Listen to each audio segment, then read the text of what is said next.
To my YouTube channel. My name is Santosh Kumar. आज मैं आप लोग क्लास 11 फिजिक्स का एक बेहतरीन चैप्टर वन डायमेंशन को पढ़ाने जा रहा हूँ।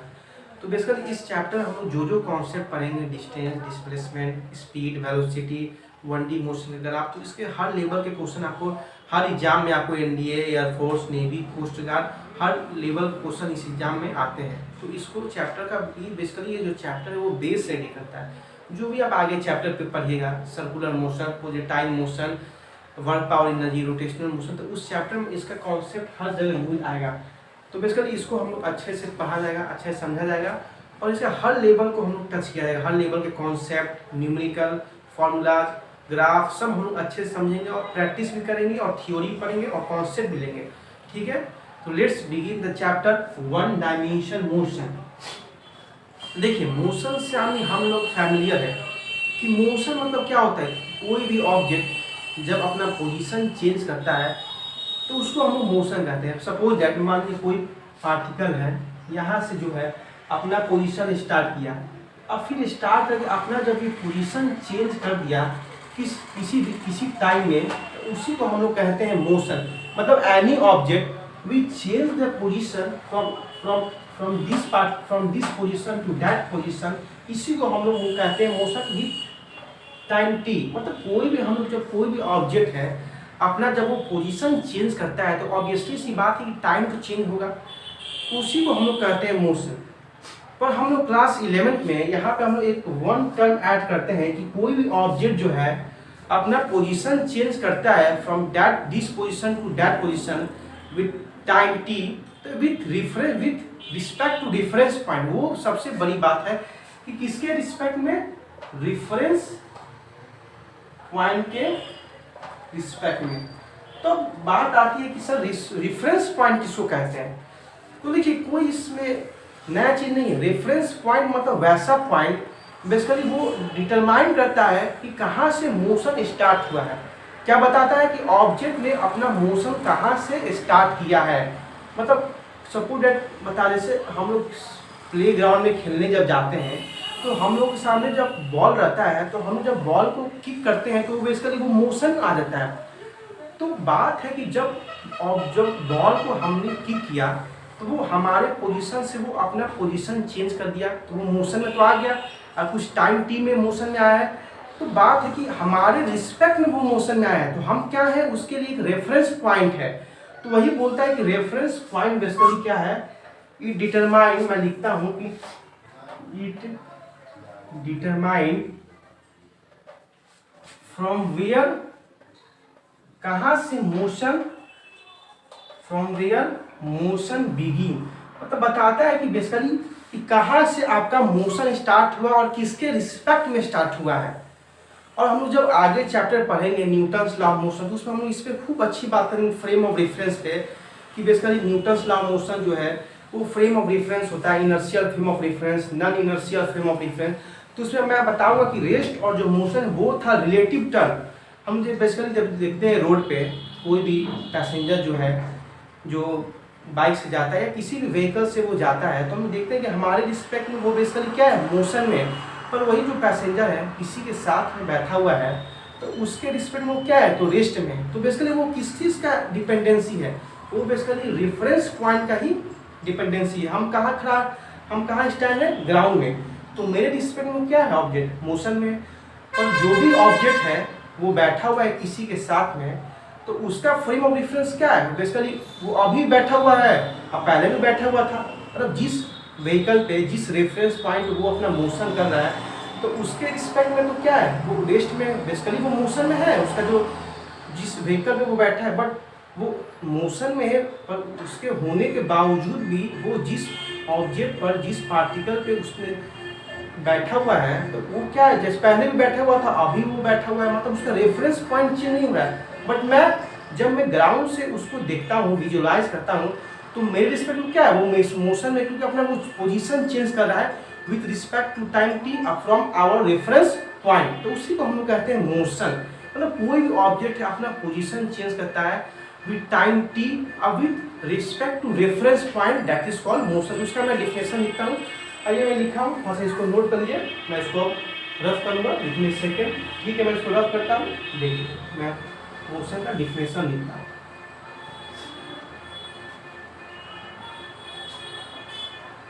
Any object which change the position, any object which change the position with time t and respect to reference point, मतलब कोई भी ऑब्जेक्ट है जब वो अपना मोशन, अपना पोजीशन चेंज करता है किसी टाइम टी में, ऑब्वियसली बात है कोई भी ऑब्जेक्ट अपना जब पोजीशन चेंज करेगा तो कोई ना कोई टाइम तो लगेगा ही, 1 सेकेंड 2 सेकेंड।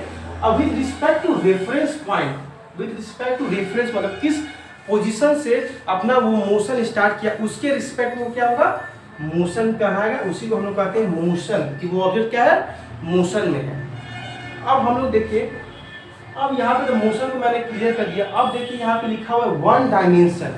अब इसको क्या होता है भाई, डायमेंशन क्या होता है, तो जिस प्रकार के हम लोग के पास 3 एक्सिस होते हैं, X axis, Y axis, Z axis, मैं प्लेन में बात कर रहा हूँ, तो उसी प्रकार हम लोग के पास 3 डायमेंशन होते हैं, 1 डायमेंशन, 2 डायमेंशन और 3 डायमेंशन। तो देखिए 1 डायमेंशन कहता है कि वैसा डायमेंशन जिसमें मोशन हो रहा है, बेसिकली वो क्या हो रहा है, स्ट्रेट लाइन में। क्या कहता है कि 1 डायमेंशन एक ऐसा डायमेंशन है जिसमें मोशन तो हो रहा है ऑब्जेक्ट का, वो बेसिकली क्या हो रहा है, स्ट्रेट लाइन में मोशन हो रहा है। किसमें हो रहा है, स्ट्रेट लाइन में मोशन हो रहा है। सपोज दैट, देखिए मैं एग्जांपल इसको रफ नोट कर लीजिएगा, मैं इसको रफ कर रहा हूँ।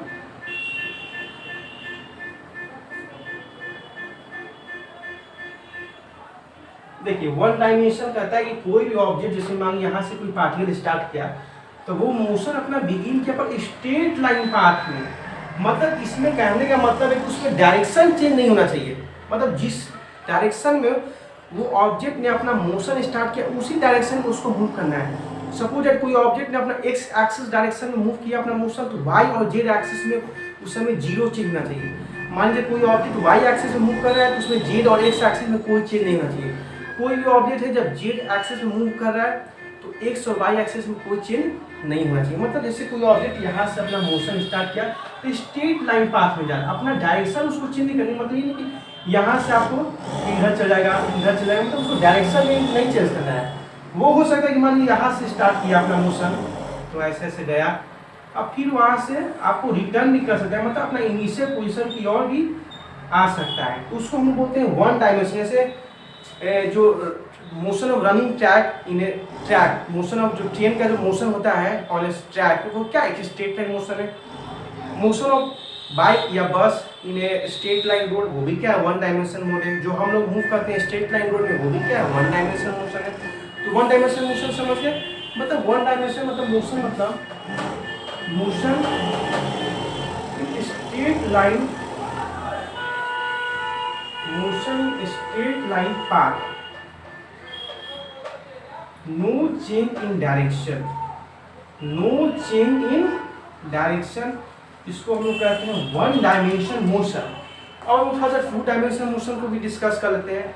तो 2 डायमेंशन मोशन मतलब नाम से क्लियर है कि 2 डायमेंशन मतलब वहाँ पे 2 एक्सिस की जिक्र आएगी, एक्स एक्सिस और वाई एक्सिस। जैसे हम जब आगे चैप्टर पढ़ेंगे 2 डायमेंशन सर्कुलर मोशन पढ़ेंगे, वो क्या है, 2 डायमेंशन मोशन है, तो वो सब क्या होता है, वो 2 डायमेंशन मोशन में आ जाएगा। मतलब इसमें 2 एक्सिस में बेसिकली पार्टिकल का मूवमेंट और मोशन हो रहा है, उसमें आप बोल सकते हैं कि एक्सिस भी और डायरेक्शन भी चेंज हो सकते हैं, तो उसको हम बोलेंगे 2 डायमेंशन मोशन। अब हम लोग बात करते हैं कि 3 डायमेंशन मोशन। तो बेसिकली 3 डायमेंशन मोशन मतलब इसमें 3 प्लेन आ गए, X axis, Y axis, Z axis. जैसे motion of kite in the sky, sky क्या है, एक स्पेस है।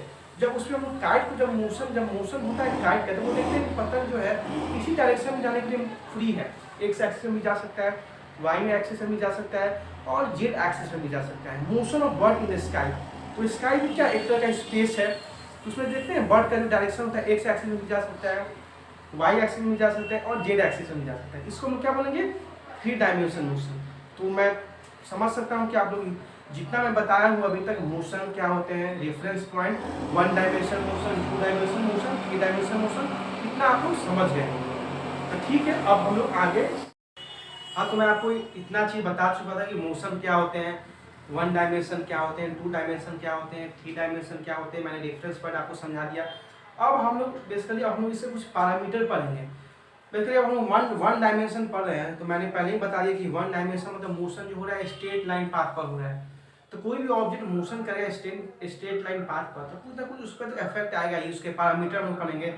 कोई भी ऑब्जेक्ट स्ट्रेट लाइन पे मोशन करेगा तो कुछ ना कुछ वो डिस्टेंस कवर करेगा, कुछ उसका डिस्प्लेसमेंट होगा, कुछ उसका स्पीड होगा, कुछ उसका वेलोसिटी होगा, कुछ उसका एक्सेलरेशन होगा, कुछ उसका इंस्टेंटेनियस स्पीड होगा, कुछ उसका इंस्टेंटेनियस वेलोसिटी। तो हम लोग सब इसका एक एक करके पढ़ेंगे। तो हम लोग फर्स्ट शुरू से करते हैं, कहाँ से? डिस्टेंस से। देखिए, डिस्टेंस मतलब दूरी। डिस्टेंस मतलब क्या होता है? दूरी। हम लोग बेसिकली कॉमन भाषा में बोलते हैं 2 किलोमीटर, 3 किलोमीटर। आज मैंने 3 किलोमीटर डिस्टेंस कवर किया, आज मैंने 4 किलोमीटर डिस्टेंस कवर किया, आज मैंने 5 किलोमीटर डिस्टेंस कवर किया। तो उसका मतलब क्या हुआ कि जिस पाथ पर आपने जो दूरी कवर की, जिस पाथ पर आपने डिस्टेंस कवर की, तो उस पाथ के लेंथ, उस पाथ पर जितना आपने लेंथ कवर किया उसी को हम लोग बोलते हैं डिस्टेंस। मान लीजिए आप इस पाथ पर अपना डिस्टेंस कवर किया, तो जिस पाथ पर आपने अपना डिस्टेंस कवर किया उसी पाथ के एक्चुअल लेंथ को हम लोग बोलते हैं क्या? डिस्टेंस। मतलब देखिए, हम इसका डिफिनेशन लिखते हैं, समझिएगा। Actual length of the path, actual length of the path covered by the body, covered by object या और बॉडी इज कॉल्ड डिस्टेंस। मतलब जिस पाथ पर आपने जो डिस्टेंस कवर किया, तो उसी पाथ का जो एक्चुअल लेंथ होगा उसी को हम लोग क्या बोलेंगे? डिस्टेंस बोलेंगे, है कि नहीं? 2 किलोमीटर, 3 किलोमीटर, मतलब जिस पाथ पर आपने जो डिस्टेंस कवर किया उस पाथ का जो एक्चुअल लेंथ होगा उसी को हम लोग क्या बोलेंगे? डिस्टेंस। मतलब यहाँ से आपने अपना मोशन स्टार्ट किया और यहाँ तक आपने पहुँच गए, तो इस यहाँ से आपने स्टार्ट किया और यहाँ पे आप पहुँच गए, तो इस यहाँ से यहाँ तक आपने जिस पाथ पर अपना आपने जो डिस्टेंस कवर किया उस पाथ के एक्चुअल लेंथ को ही हम लोग बोलते हैं क्या? डिस्टेंस। मतलब आपने यहाँ से यहाँ तक जो अपना आपने जो मोशन स्टार्ट किया और यहाँ के आप रुक गए, तो जिस पाथ पर आपने डिस्टेंस कवर किया उसी पाथ के एक्चुअल लेंथ को, मतलब इस पाथ का जो एक्चुअल लेंथ होगा उसी को बोलेंगे कि डिस्टेंस है। मतलब इतना आपने डिस्टेंस कवर कर लिया। तो बेसिकली एक चीज आपने देखा होगा कि डिस्टेंस जो है कभी डायरेक्शन नहीं बताता है। आपने क्या बोला है कि 2 kilometre east direction, 3 kilometre west direction. तो बेसिकली डिस्टेंस क्या है? वो डायरेक्शन, उसका कोई मीनिंग नहीं है। वो बेसिकली आपका बताता है कि आपने किस पाथ पर आपने अपना डिस्टेंस कवर किया, तो उसी पाथ के एक्चुअल लेंथ, जिस पाथ पर आपने जो डिस्टेंस कवर किया, तो उसी पाथ का जो एक्चुअल लेंथ होगा उसी को हम लोग बोलेंगे डिस्टेंस। उसी को क्या बोलेंगे? डिस्टेंस बोलेंगे। तो डिस्टेंस क्या है? इसका कोई मतलब नहीं है डायरेक्शन में, क्योंकि ये डायरेक्शन नहीं बताता है। ये सिर्फ बताता है कि आपने किस पाथ पर आपने जो डिस्टेंस कवर किया उसी पाथ का जो एक्चुअल लेंथ होगा उसी को हम लोग बोलते हैं डिस्टेंस। मतलब कहने का मतलब है कि डिस्टेंस इज डिपेंडेंसी जो है टोटल है पाथ पर। उसका कोई मतलब नहीं है कि आपने कहाँ से आपने मोशन स्टार्ट किया और कहाँ जाके आपने अपने मोशन को स्टॉप किया। मतलब कहीं से आप स्टार्ट कीजिए, कहीं से रुकिए, तो उस जहाँ से स्टार्ट कीजिए तो भाई कहीं ना कहीं आप किसी पाथ पर ही चलिएगा। तो उसी पाथ की लेंथ को ही जो हम लोग बोलेंगे, जो उसका पाथ का जो एक्चुअल लेंथ होगा उसी को हम लोग बोलेंगे क्या? डिस्टेंस। तो डिस्टेंस को हम लोग एक और पॉइंट लिखते हैं। ये फर्स्ट पॉइंट है, इसको नोट कर लीजिएगा, ठीक ना? मैं इसको रफ कर रहा हूँ, देखिएगा। सेकेंड पॉइंट क्या मैं लिख रहा हूँ कि it has no meaning, it has no meaning in direction. मतलब ये डायरेक्शन आपको नहीं बताता, ये सिर्फ मैग्नीट्यूड बताता है। 2 किलोमीटर, 3 किलोमीटर, 4 किलोमीटर, 5 किलोमीटर, ये डायरेक्शन नहीं बताता है कि 3 किलोमीटर क्या ईस्ट, वेस्ट, साउथ, ये सब नहीं, इसकी मैग्नीट्यूड बताता है आपको। तो समझ गए? अब हम लोग समझ गए होंगे डिस्टेंस का डिफिनेशन, उसके प्रॉपर्टीज, इसका कोई डायरेक्शन नहीं है, समझ गए होंगे। तो अब हम आगे डिस्कस करते हैं। बेसिकली क्या होता है डिस्टेंस? क्या है? It is a scalar quantity. क्या कैसा क्वांटिटी है? It is a scalar quantity. तो देखिए दो तरह के क्वांटिटी होते हैं, एक स्केलर क्वांटिटी और एक वेक्टर क्वांटिटी। तो स्केलर क्वांटिटी वैसे क्वांटिटी जो सिर्फ मैग्नीट्यूड पर डिपेंड करता है, मतलब उसको डायरेक्शन से कोई मतलब नहीं है, और वेक्टर क्वांटिटी वैसे क्वांटिटी जिसमें मैग्नीट्यूड भी हो और डायरेक्शन भी हो, ये आप जानते होंगे। तो डिस्टेंस भी क्या है, स्केलर क्वांटिटी है, इसको सिर्फ मैग्नीट्यूड से मतलब है, इसको डायरेक्शन से कोई मतलब नहीं है, समझ गए। अब हम लोग इसके कुछ ऐसा यूनिट पढ़ लेते हैं। इसका ऐसा यूनिट क्या है, तो बेसिकली डिस्टेंस क्या है, इसको रफ कर लीजिएगा। डिस्टेंस क्या है, फंडामेंटल क्वांटिटी है। तो इसका जो एसआई सिस्टम होगा वो बेसिकली दो एसआई सिस्टम इसको डिस्कस करेंगे। एक एमपीएस मीटर किलोग्राम सेकेंड, इसमें क्या होता है डिस्टेंस का एसआई यूनिट मीटर। एक CGS system of unit centigram second, उसका होता है एसआई यूनिट सेंटीमीटर। क्या होता है सेंटीमीटर। ये डिस्टेंस के हो गए एसआई यूनिट। अब हम लोग इसके डायमेंशन पढ़ लेते हैं। वेक्टर में बेसिकली डायमेंशन पढ़ना रहता है, वो मैं वेक्टर जब पढ़ाऊंगा तो उसमें मैं सिखाऊंगा कैसे डायमेंशन निकालते हैं किसी मतलब डिस्टेंस का हो गया, किसी मतलब यूनिट टर्म का डिस्टेंस, डिस्प्लेसमेंट, किसी मतलब एक बेसिकली कहा जाए तो किसी भी ऑब्जेक्ट पार्टिकल का डिस्टेंस हो गया, डिस्प्लेसमेंट हो गया, फोर्स, वेलोसिटी और कोई भी थिंग, तो हम उसका कैसे डायमेंशन निकालेंगे वो मैं जब वेक्टर पढ़ाऊंगा तो मैं आपको उस समय निकालना सिखाऊंगा। तो डिस्टेंस क्या है, एक फंडामेंटल क्वांटिटी है, तो उसके देखिए डायमेंशन होंगे।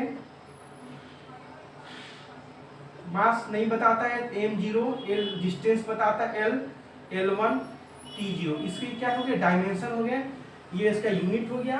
तो मैं आपको क्या अभी तक बताया, डिस्टेंस क्या होते हैं, डिस्टेंस के क्या एक स्केलर क्वांटिटी है, डिस्टेंस के मैंने क्या जीत किया एसआई यूनिट सिस्टम, डायमेंशन। तो इतना चीज मैं आपको बता दिया। मैं समझता हूँ कि आपको इतना चीज समझ में आ रहा होगा। अब हम लोग क्या आगे पढ़ते हैं, देखिए अब हम लोग डिस्टेंस पढ़ लिए। अब हम लोग डिस्कस करते हैं नेक्स्ट मोशन के पैरामीटर क्या होते हैं, डिस्प्लेसमेंट। क्या हम लोग जीत करेंगे डिस्प्लेसमेंट। देखिए समझिएगा डिस्प्लेसमेंट क्या होते हैं। तो मैंने आपको डिस्टेंस में क्या बताया कि कोई भी ऑब्जेक्ट जो है जो अपना मोशन स्टार्ट किया और जहां जाके अपना वो मोशन को स्टॉप किया, तो जिस ऑब्जेक्ट ने जो मोशन जो स्टार्ट किया जहां जाके उसने खत्म किया, तो जिस पाथ पर उसने अपना जो मोशन को क्या किया स्टार्ट और स्टॉप किया था, जिस पाथ पर उसने अपना जो एक्चुअल लेंथ जो उस जिस पाथ का एक्चुअल लेंथ जितना वो कवर किया, उसी को हम लोग बोलते हैं क्या डिस्टेंस। मतलब actual length of the path cover by N object is called distance. तो देखिए डिस्प्लेसमेंट क्या कहता है, सपोज कोई ऑब्जेक्ट यहाँ पे है, यहाँ से अपना मोशन स्टार्ट किया और यहाँ जाके स्टॉप किया। मान लीजिए इसने 10 मीटर डिस्टेंस कवर की। 10 मीटर डिस्टेंस कवर करने का मतलब क्या हुआ कि ऑब्जेक्ट ने इस पाथ की एक्चुअल लेंथ का जितना, इस पाथ का जो एक्चुअल लेंथ है उसका वो 10 मीटर डिस्टेंस दूरी कवर की। मतलब ऑब्जेक्ट ने यहाँ से और यहाँ तक जो मोशन अपना किया, तो जिस पाथ पर उसने मोशन किया उस पाथ का जो एक्चुअल लेंथ है वो कितना है 10 मीटर है, वही क्या है उसका डिस्टेंस है। बट डिस्प्लेसमेंट क्या कहता है, सपोज कोई ऑब्जेक्ट है यहाँ से यहाँ तक मोशन किया 10 मीटर, नो प्रॉब्लम। अब क्या किया कि वो थोड़ा सा अब पीछे आ रहा है, वो इनिशियल पोजीशन की ओर आ रहा है। तो मान लो यहाँ तक आया, इसने यहाँ तक 6 मीटर डिस्टेंस कवर की, ठीक है। अब फिर यहाँ आके स्टॉप हो गया, रुक गया। तो अब क्या है, आप देखिए डिस्प्लेसमेंट कहता है कि जहां से ऑब्जेक्ट ने मोशन स्टार्ट किया और जहां आके मोशन स्टॉप हो गया, उसी को हम लोग बोलते हैं डिस्प्लेसमेंट। मतलब जो shortest distance between initial and final position is called displacement.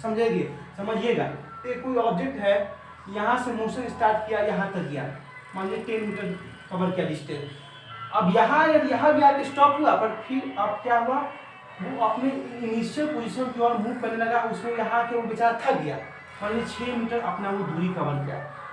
तो डिस्प्लेसमेंट क्या बोलता है कि जहाँ से स्टार्ट किया और जहाँ आके रुक गया, तो उसके बीच में जितना दूरी होगी, shortest distance between initial and final position is called displacement. मतलब कितना दूरी उसको डिस्प्लेसमेंट होगा, 10 - 6 = 4 metre is the displacement of that object. मतलब shortest distance, minimum distance between initial and final position is called displacement. इसी को हम क्या बोलते हैं डिस्प्लेसमेंट। तो आपने देखा कि डिस्टेंस जो है वो कहीं ना कहीं पाथ पर डिपेंड कर रहा है।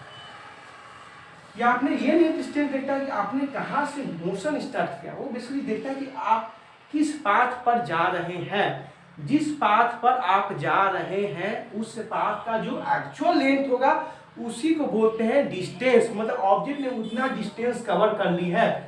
पर डिस्प्लेसमेंट क्या है कि जहां से आपने मोशन स्टार्ट किया और जहां आके आप रुक गए, तो उन दोनों के बीच में जितना दूरी होगी मिनिमम डिस्टेंस, उसी का डिस्टेंस निकाल लेंगे, उसी को हम बोलते हैं डिस्प्लेसमेंट।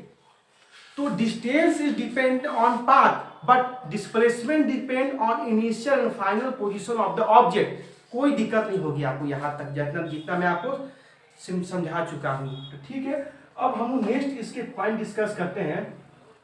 हम लोग इसकी डिफिनेशन लिख सकते हैं, देखिएगा। Shortest distance between initial and final position of an object. मतलब shortest distance between initial and final position of an object is called displacement. Simple सी लैंग्वेज इसको हम डिफाइन कर सकते हैं। ये हो गया। अब हम लोग इसे कुछ प्रॉपर्टीज पढ़ेंगे, इसको नोट कर लीजिए। मैं इसको रफ करूंगा, अब मैं इसको रफ कर रहा हूं, ठीक है।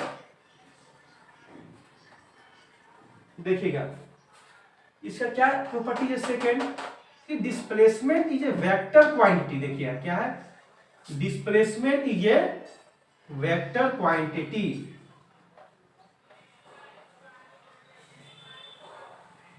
मतलब कहने का मतलब क्या होगा, डिस्टेंस देखिए था क्या था, एक स्केलर क्वांटिटी था, उसको बस मैग्नीट्यूड से मतलब था।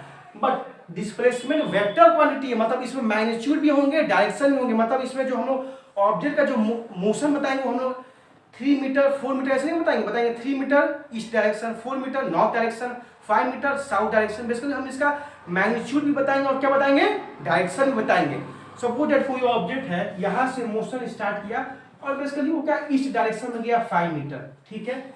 यहाँ पे स्टॉप किया, और फिर यहाँ से फिर जो है इनिशियल पोजीशन की ओर मूव करके यहाँ पे 2 मीटर अपना डिस्टेंस कवर किया।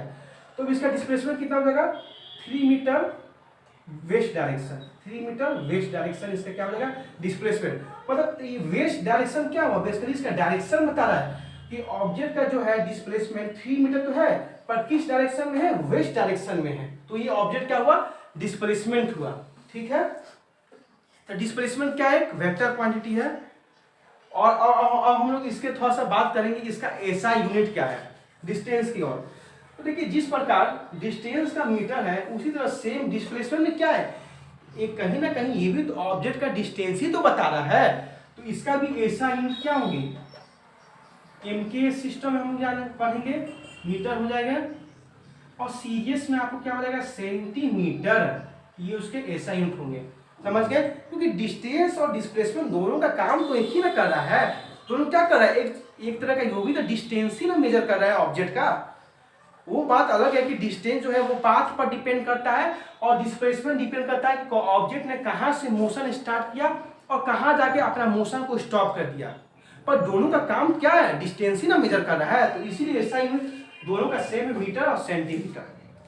अब हम लोग बात करेंगे इसके डायमेंशन भी। तो ठीक है, इसको नोट कर लीजिएगा, मैं इसे रफ कर रहा हूं, ठीक है। मैं इसको रफ कर रहा हूं,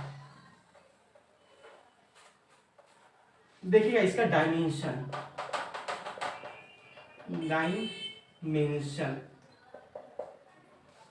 देखिएगा इसका डायमेंशन होते हैं इसी तरह डिस्टेंस की ओर m0 l1 t0, इसकी डायमेंशन हो। तो ये हम लोग ने अभी तक क्या समझा कि डिस्टेंस क्या होते हैं, डिस्टेंस की कुछ प्रॉपर्टीज पढ़े हैं, उसके कुछ फंडामेंटल चीज पढ़े हैं, ऐसा यूनिट, डायमेंशन। फिर उसके बाद मैंने बताया कि डिस्प्लेसमेंट क्या होते हैं, कौन सा क्वांटिटी है, उसके लिए हम लोग ऐसा यूनिट पढ़े और डायमेंशन पढ़े। अब मैं आपको इस दोनों कॉन्सेप्ट पर मैं आपको छोटा सा क्वेश्चन मैं आपको थोड़ा सा बताना चाहता हूँ कि थोड़ा सा देखिएगा। एक क्वेश्चन मैं इसको रफ कर रहा हूँ, देखिएगा। सपोज दैट क्वेश्चन है, कोई ऑब्जेक्ट जो है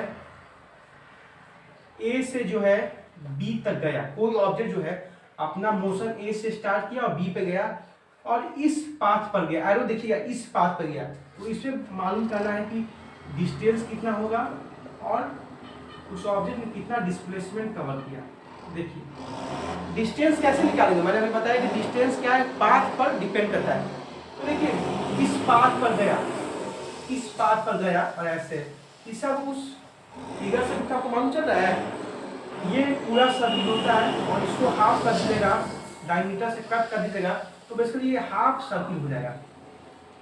तो इसने कितना डिस्टेंस कवर किया, we know that the perimeter of the circle और circumference of circle is 2 pi r, but we have to calculate the half part of the circle, then we will have to divide by 2, that is pi r। मतलब इस object का जो distance है वो क्या है, पाई r, क्योंकि जो सर्कमफेरेंस होता है सर्किल का या पेरीमीटर जो होते हैं आउटर एरिया, वो कितने होते हैं, 2 पाई r, और ऑब्जेक्ट ने कितना कवर किया, half part of the circle, तो उसका क्या होगा circumference 2 pi r divided by 2, that is pi r।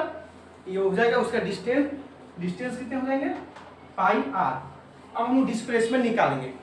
तो देखिए सर्किल में इसको क्या बोलते हैं, सेंटर, और सेंटर से जो सर्कमफेरेंस का जो डिस्टेंस होता है उसको हम रेडियस बोलते हैं। सर्कमफेरेंस से सेंटर से जो भी डिस्टेंस होता है वो इक्वल होता है, रेडियस जो मतलब सेंटर से सर्कमफेरेंस का जो डिस्टेंस होता है उसको तो हम r कहते हैं, और जो डिस्टेंस होता है हर पार्ट से वो इक्वल होता है, मतलब इक्वल होता है। तो इसी तरह मान लीजिए सपोज रेडियस है, तो यहाँ से यहाँ क्या हो जाएगा, r हो जाएगा, और यहाँ से यहाँ क्या होता है, इतना हो जाएगा r, तो r प्लस r कितना हो जाएगा, 2r हो जाएगा। तो डिस्प्लेसमेंट कितने हो जाएंगे, 2r, मतलब 2r मतलब क्या होना है, कहने का मतलब that is the diameter of the circle. 2r क्या होता है, डायमीटर ऑफ द सर्किल कितने होते हैं, 2r। ये कोई सर्किल है, यहाँ से यहाँ सर्कमफेरेंस का दूरी रेडियस, इसको बोलते हैं रेडियस, फिर यहाँ से यहाँ तक दूरी रेडियस, तो इतना और इतना कितना हो जाएगा, 2r। उसी तरह बोल सकते हैं r प्लस r 2r, और 2r क्या है, डायमीटर ऑफ द सर्किल है। तो इस क्वेश्चन से मैंने आपको कॉन्सेप्ट बताना चाह रहा है कि देखिए इसका डिस्टेंस का क्या डिपेंडेंसी और डिस्प्लेसमेंट। डिस्टेंस से क्या डिपेंडेंसी आप देख रहे हैं कि वो पाथ पर डिपेंड कर रहा है, उसको इससे मतलब नहीं है कि आपने कहाँ से अपना मोशन स्टार्ट किया और कहाँ आपने मोशन को स्टॉप किया। उसको बेसिकली मतलब है कि आपने किस पाथ पर आपने डिस्टेंस कवर किया, और डिस्प्लेसमेंट का क्या मतलब है कि आपने कहाँ से मोशन स्टार्ट किया, कहाँ आपने अपना मोशन को स्टॉप किया। तो आपने क्या देख रहे हैं, यहाँ से यहाँ मोशन स्टार्ट किया और यहाँ स्टॉप किए, स्ट्रेट लाइन मोशन आपने किया, तो क्या डिस्प्लेसमेंट आ गया, 2r। समझ गए होंगे क्वेश्चन से कॉन्सेप्ट, इस क्वेश्चन से आपको मैं डिस्टेंस और डिस्प्लेसमेंट का दोनों लेवल का कॉन्सेप्ट मैं आपको समझा दिया। और बेसिकली ये जो है प्रीवियस ईयर क्वेश्चन है, आपको जो आया था एयरफोर्स में, ये क्वेश्चन आ चुका है कि डिस्टेंस और डिस्प्लेसमेंट बताइए। तो बेसिकली बहुत कॉन्सेप्चुअल क्वेश्चन था ये, बेसिकली क्वेश्चन जो है कॉन्सेप्चुअल क्वेश्चन है। तो बेसिकली मैं इससे यही बताना चाहता हूँ कि डिस्टेंस क्या है, डिस्प्लेसमेंट क्या है। अब आप लोगों को कॉन्सेप्ट क्लियर हो गया होगा कि डिस्टेंस क्या होते हैं और डिस्प्लेसमेंट क्या होते हैं।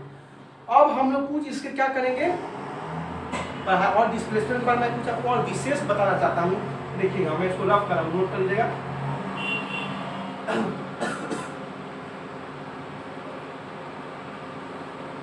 देखिए एक मैं यहाँ पॉइंट लिखने जा रहा हूँ, बहुत इंपॉर्टेंट पॉइंट है कि displacement is a position vector. Displacement कैसा वेक्टर है, एक पोजीशन वेक्टर है। तो आप बोलेंगे सर डिस्प्लेसमेंट जो पोजीशन वेक्टर है, ठीक है, तो हम लोग कैसे समझें कि पोजीशन वेक्टर क्या होता है। ठीक है, मैं आपको समझा रहा हूँ कि पोजीशन वेक्टर किसे कहते हैं, पोजीशन वेक्टर किसे कहते हैं, समझिएगा। मैं इसको रफ कर रहा हूँ। तो हम लोग पोजीशन वेक्टर जानेंगे कि पोजीशन वेक्टर क्या होते हैं। तो पोजीशन वेक्टर हम लोग पढ़ेंगे इन प्लेन में। पोजीशन वेक्टर इन प्लेन, तो ये मतलब बेसिकली एक्सिस हम लोग प्लेन ले रहे हैं, दो एक्सिस हम लोग लेंगे, एक्स एक्सिस, वाई एक्सिस। देखिए पोजीशन का मतलब होता है किसी ऑब्जेक्ट का वो पोजीशन बताएगा कि ऑब्जेक्ट का वो अभी पोजीशन कहाँ है।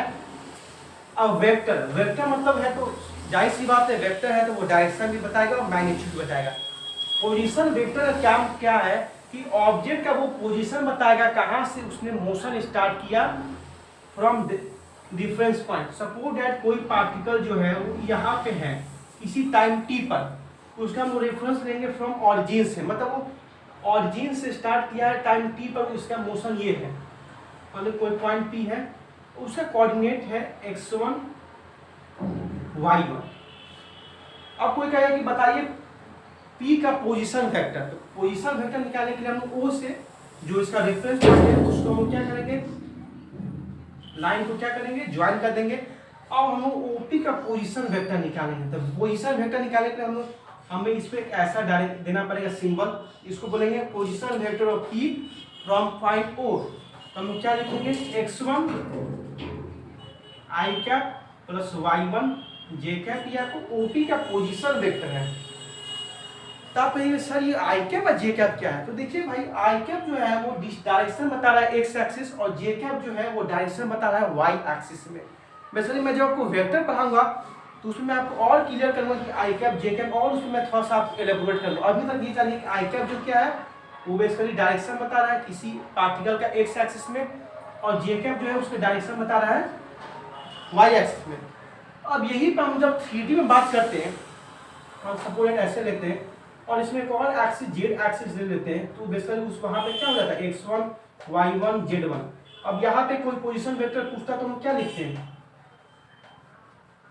x1 i cap plus y1 j cap plus z1 k cap. तो k कैप क्या हो जाता है, direction along the z axis. मतलब बेसिकली ये हम लोग 3D में बात करते हैं, आइए हम लोग 2D में बात कर रहे हैं। तो देखिए किसी डायमेंशन में आप बात कीजिए, पोजीशन वेक्टर मतलब होता है किसी ऑब्जेक्ट का जो है वो पोजीशन बताता है, स्थिति, कि वो ऑब्जेक्ट ने कहां से मोशन स्टार्ट किया और कितना वो टाइम लिया, और उससे हम लोग जो रेफरेंस लेते हैं ऑरिजिन से। समझ गए होंगे, इसी को हम बोलते हैं पोजीशन वेक्टर। इसको आप लोग नोट कर लीजिएगा बढ़िया से। अब हम लोग बात करेंगे कि डिस्प्लेसमेंट जो है वो भी एक पोजीशन वेक्टर है। ताकि ये कैसे हम लोग समझेंगे कि डिस्प्लेसमेंट क्या है, पोजीशन वेक्टर है। तो आप अब तक इसको नोट कर लिएंगे, मैं इसको ग्राफ कर रहा हूं।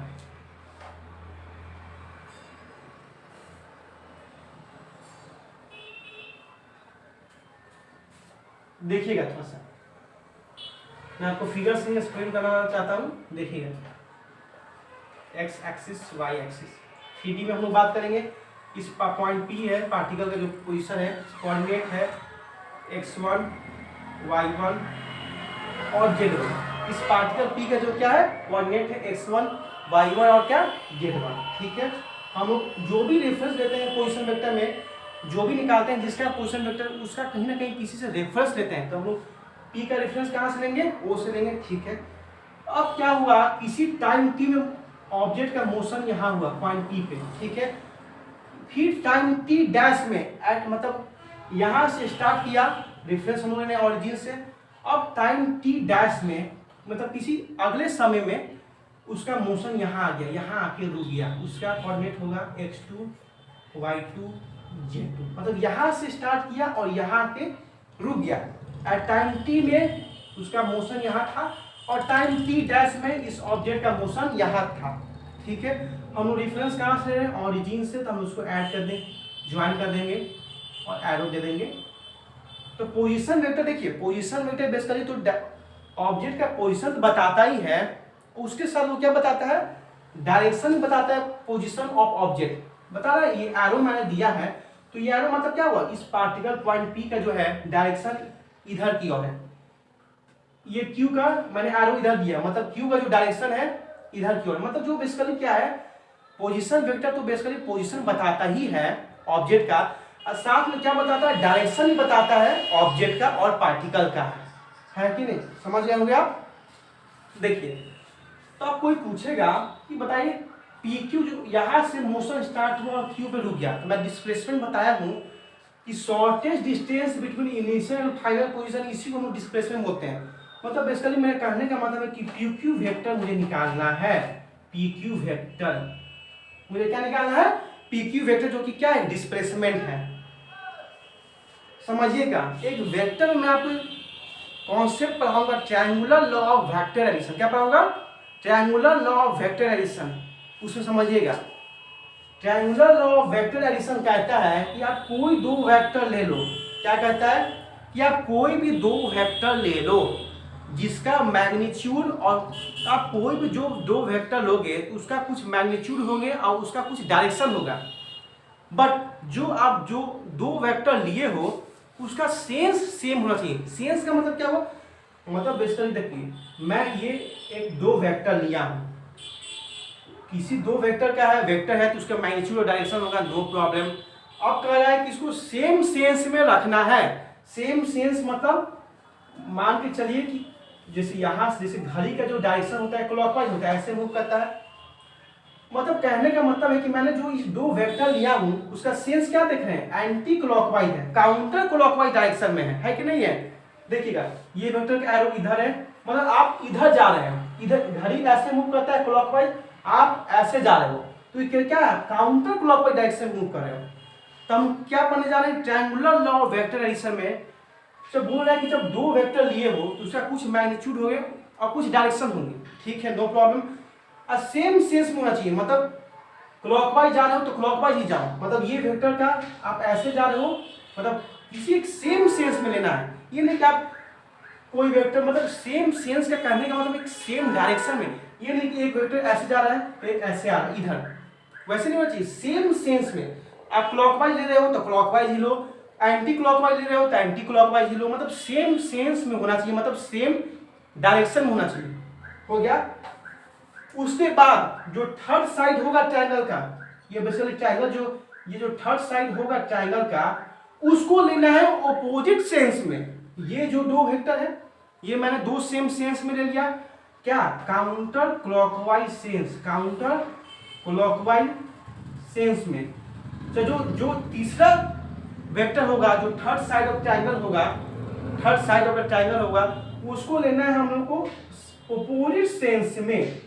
ये दो वेक्टर मैंने लिया काउंटर क्लॉकवाइज सेंस में, तो इसको लेना है क्लॉकवाइज सेंस में, तो वही उसका रिजल्टेंट होगा। जो दो वेक्टर हम लोग लेंगे और जो थर्ड साइड आएगा ट्रायंगल का, तो उसको तो लेना है हम लोग ऑपोजिट सेंस में। मान लीजिए ये काउंटर क्लॉकवाइज है तो इसको क्लॉकवाइज में लेना है, तो इसको हमें लेना है। तो बेसिकली जो देखिए ये जो दो वेक्टर है ये बेसिकली हम लोग ले रहे हैं काउंटर क्लॉकवाइज सेंस में। तो जो तीसरा साइड होगा ट्रायंगल का, हम लोग बेसिकली इसको जब ट्रायंगल ऐड करेंगे, ट्रायंगल को ज्वाइन करेंगे तो तीन साइड से नहीं ट्रायंगल बनता है, तो जो थर्ड साइड आएगा तो उसका जो हम सेंस लेंगे वो कौन सा सेंस लेंगे, ये दोनों वेक्टर के ऑपोजिट सेंस में लेंगे।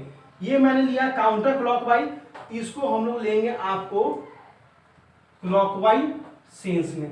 ये कौन सा डायरेक्ट सेंस है, एंटी क्लॉकवाइज या काउंटर क्लॉकवाइज, तो इसको हम लोग ले लेंगे क्लॉकवाइज में। तो जिस सेंस में हम लोग लेंगे इसका डायरेक्शन, उसी सेंस में हम लोग इसका एरो भी देंगे, और इसी को कहा जाता है रिजल्टेंट। ये ए वेक्टर, ये बी वेक्टर, तो R vector equal to A vector plus B vector. समझिएगा एक मिनट, मैंने क्या बोला कि आप कोई भी दो वेक्टर ले लो, ओके। तो आप जो दो वेक्टर लोगे तो वेक्टर लेते हैं तो वेक्टर में मैग्नीट्यूड भी होते हैं और डायरेक्शन भी होते हैं, नो प्रॉब्लम। तो जो दो वेक्टर का आप जो डायरेक्शन दिखा रहे हो, बेसिकली ये वेक्टर ऐसे जा रहा है और ये वेक्टर ऐसे जा रहा है, ए वेक्टर और बी वेक्टर, तो जो दो वेक्टर आप लिए हो उसका सेंस या डायरेक्शन सेम डायरेक्शन होना चाहिए। ये हम किस डायरेक्शन में जा रहे हैं, एंटी क्लॉकवाइज या काउंटर क्लॉकवाइज, देख रहे डायरेक्शन सेम है।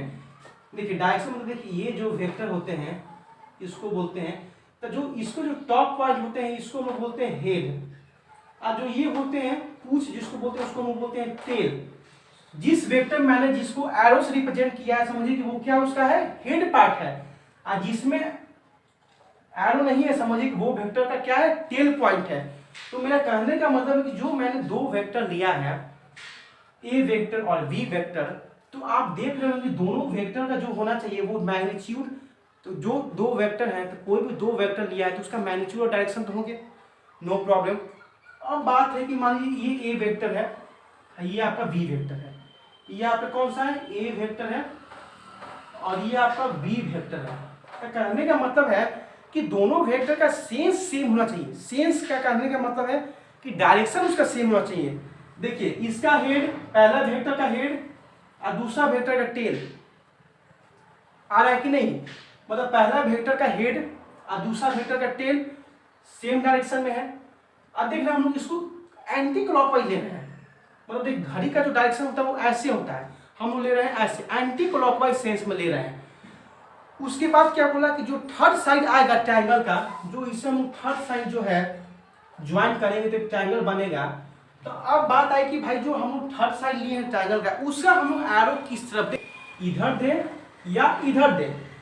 तो उसका क्या उसने बताया रूल कि आप जो दो वेक्टर लिए हैं सेम सेंस में, तो जो तीसरा वेक्टर होगा उसका सेंस आपको लेना है ऑपोजिट सेंस में। सपोज आप ये दो वेक्टर लिए हैं एंटी क्लॉकवाइज में, तो ये जो तीसरा वेक्टर होगा वो आएगा क्लॉकवाइज सेंस में। मतलब देखिएगा ये एक वेक्टर है, ये बी वेक्टर है, तो जो तीसरा वेक्टर जो आया उसको लेना है हम लोग को ऑपोजिट सेंस में।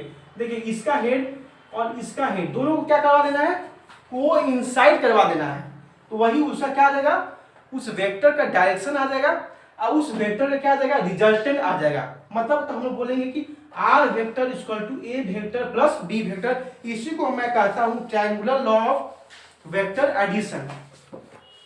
हाँ, तो इससे आप पूरा क्लियर हो गए हो कि इसी को बोलते हैं रिजल्टेंट वेक्टर और इसी को बोलते हैं इसी को वेक्टर एडिशन बोलते हैं। जब हम वेक्टर पढ़ाएंगे तो और अच्छा से मैं बताऊंगा, पर चूंकि यहाँ पे इसका कॉन्सेप्ट आ गया था, कैसे आया देखिए। और मैं इसको रफ कर रहा हूँ, इसको आप नोट कर लिए होंगे, मैं रफ कर रहा हूँ ये इस पॉइंट को मैं समझाने के लिए।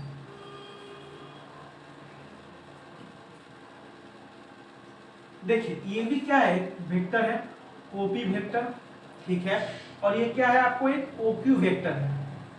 तो देखिए जो पीक्यू वेक्टर जो हम निकालने वाले हैं डिस्प्लेसमेंट, अब कोई पूछेगा कि भाई उसका रिजल्टेंट क्या होगा या उसका किस डायरेक्शन हम एरो दें, ये मेन बात है। कोई बोलेगा कि इधर डायरेक्शन दीजिए, कोई बोल रहा है, कोई बोलेगा इधर डायरेक्शन दीजिए। तो देखिएगा ये पी वेक्टर इधर है, मतलब सपोज इसको हम क्या करेंगे, ऐसे ऐसे थोड़ा सा ज्वाइन करेंगे तो पी वेक्टर बेसिकली इसी डायरेक्शन में है। पी वेक्टर इधर है तो हम लोग पी वेक्टर को थोड़ा सा लाइन को क्या किए, स्टेंड कर दिए, तो पी वेक्टर का डायरेक्शन इस लाइन इस डायरेक्शन में आ गया पी वेक्टर का।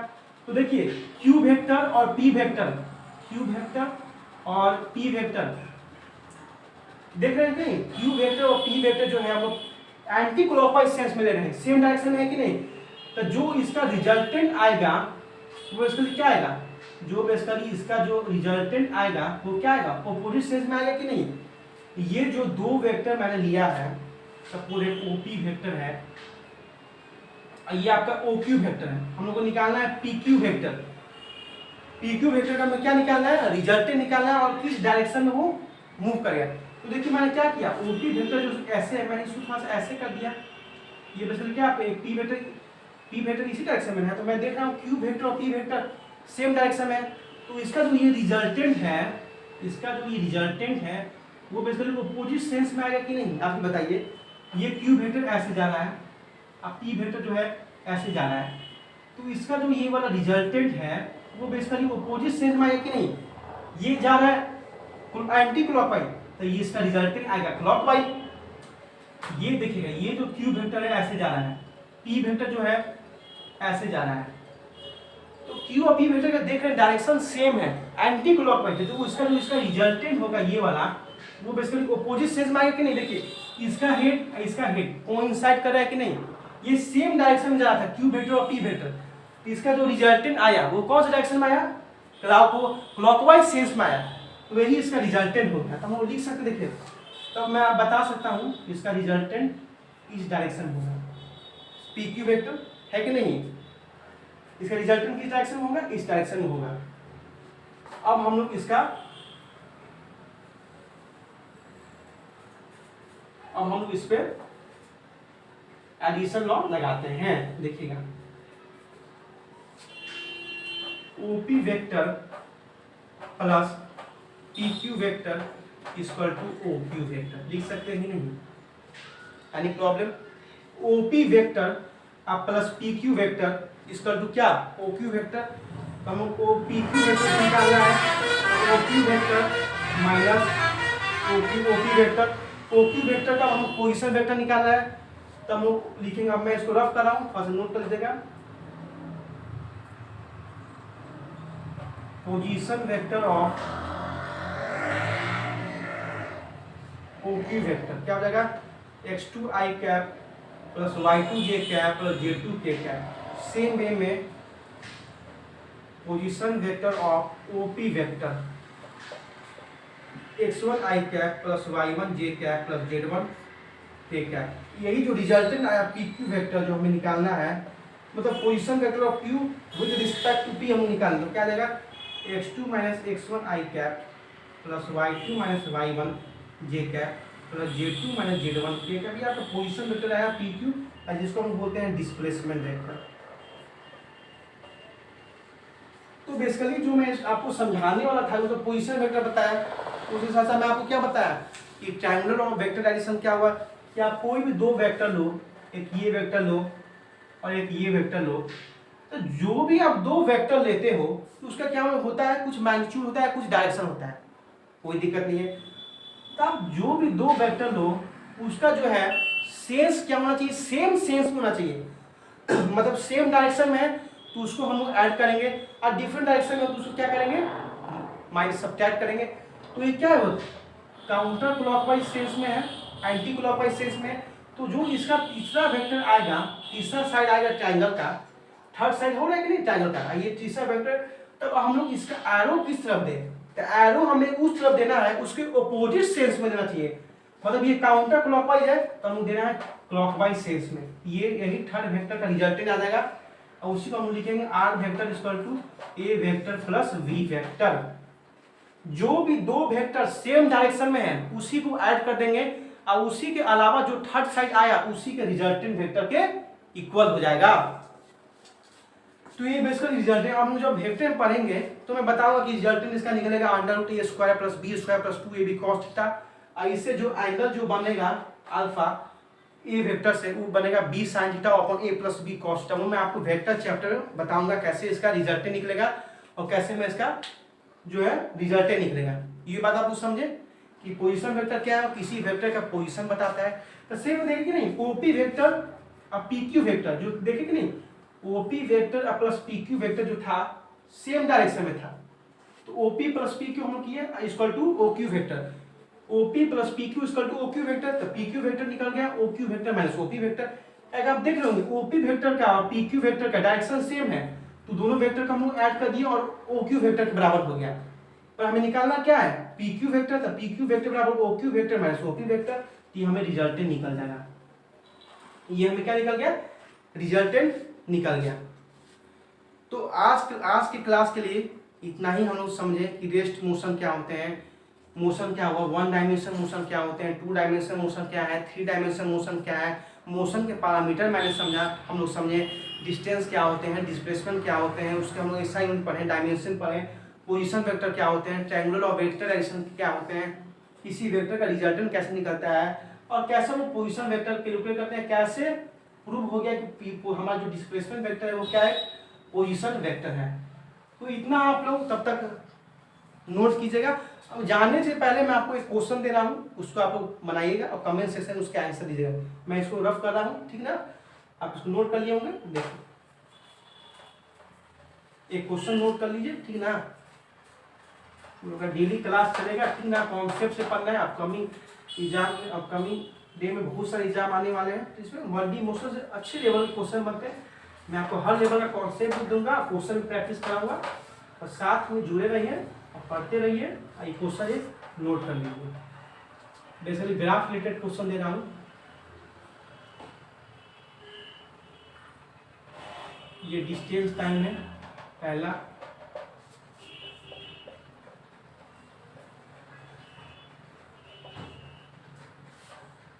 ये देखिए डिस्प्लेसमेंट है, डिस्प्लेसमेंट टाइम,